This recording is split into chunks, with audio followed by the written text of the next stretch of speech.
మరి ఇక్కడే పడుకుంటావా? మరి దుప్పటి ఉందా? మరి దుప్పటి ఉందా పడుకోవడానికి? దుప్పట్లేదా? మరి ఎలా పడుకుంటావు? దోమలు అవన్నీ వస్తాయిగా, నేనే పడుకుంటావా? ఇంటికాడ ఉన్నాయి అంటున్నావా? దుప్పటి కావాలా?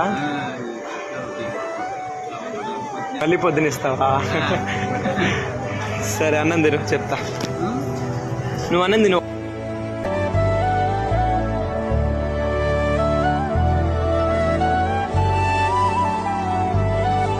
అయిపోయిందా?